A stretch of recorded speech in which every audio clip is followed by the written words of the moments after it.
everyone. Welcome to the discussion. Me, Jamie, I'm here with Claire for our new moon in Pisces discussion.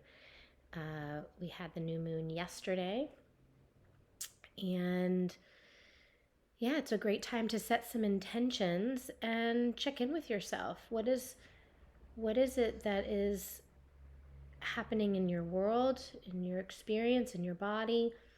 And how does this particular new moon guide us to asking deeper questions? And Claire will share her perspective on what it means to have a new moon in Pisces. So please take it from here. Thank you. I always like to start discussions about the moon with the moon.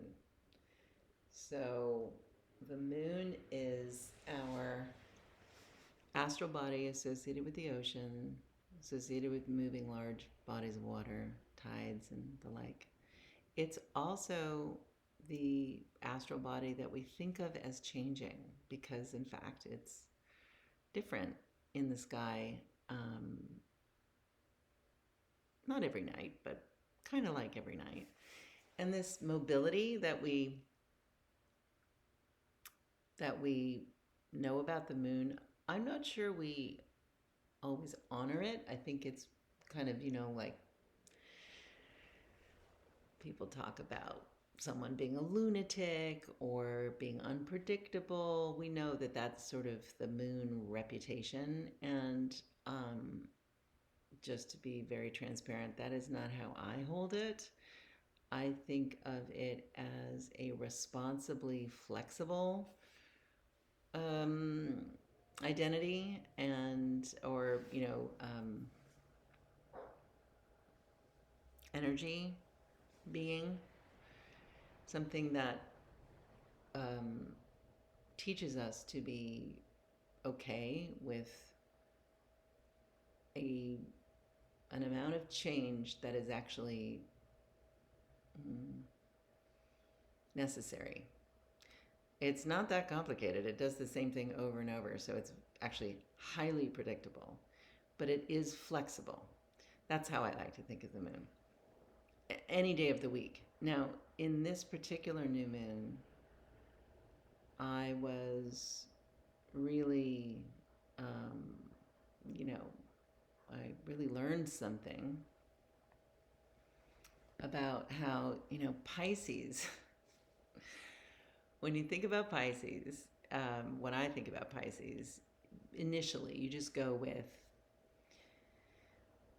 water sign, fish, transcendental, sign of Christ, sign of love, sign of, the otherworldly stuff beyond the body, the soul, maybe, afterlife. Not a lot of boundaries. Kind of can be overwhelming, is what you finally get to when you want to sort of start talking about the fall or the darker side of not dark, but challenging side of Pisces. People can complain about feeling flooded or not knowing where they begin and other people begin, and kind of relationship issues around that. So I thought, well, isn't it nice we have the moon, who in and of herself is all about setting boundaries. Now, it's not my favorite word, boundaries, because I think it's a pretty limited and ugly sounding word.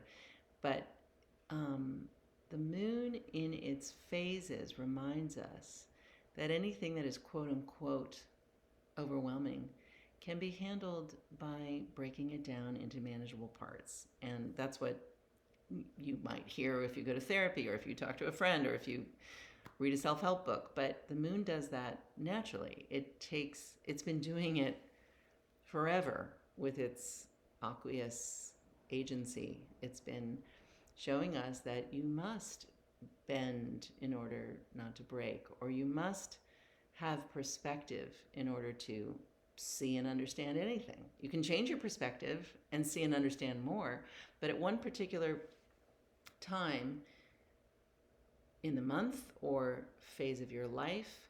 It's really informative. This is what I mean by what I learned, that the moon, because we start with the moon in this practice, teaches us about Pisces that the way to be feeling and intuitive and receptive and at one with all the love in the universe includes having a practical emotional approach of not doing it all at once.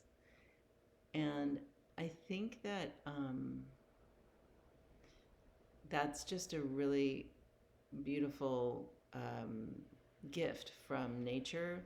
Like when you think about fish and how schools of fish change their direction really quickly, I forget what that word is called. There's a word for that. But we're not like that. Humans aren't like that. We're nothing close to that. So obviously we're not fish, but the glyph, the sort of transcendent idea is that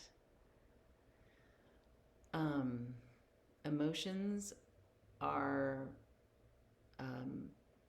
something we need to regulate, and the moon helps us regulate.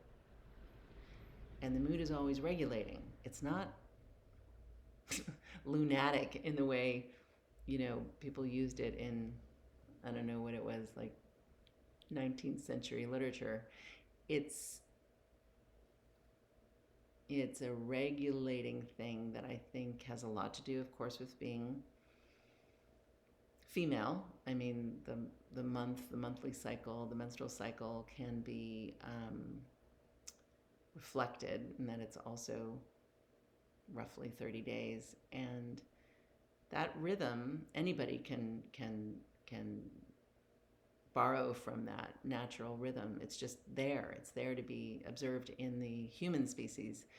That it's a very natural and healthy process to regulate and be different throughout the cycle.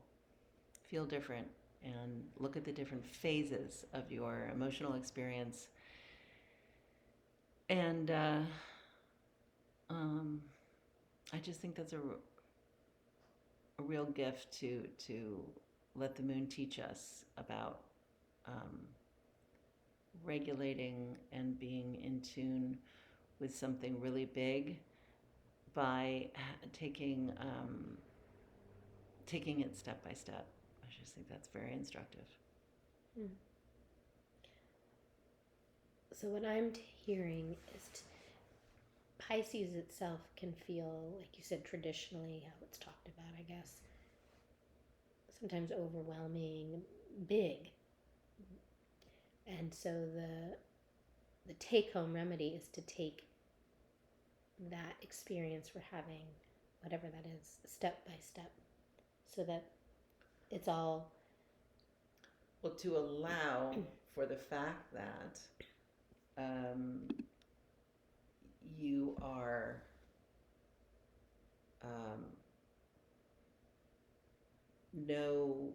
no state is permanent. I'm really freaking out right now. Okay, well, in 4 days, you probably won't be really freaking out. And if you could use the guidance, in terms of look up at the sky, the moon will be in a different shape. That could be you. That could be your feelings. It's mutable. Pisces is mutable. The moon is, from our perspective anyway, always changing.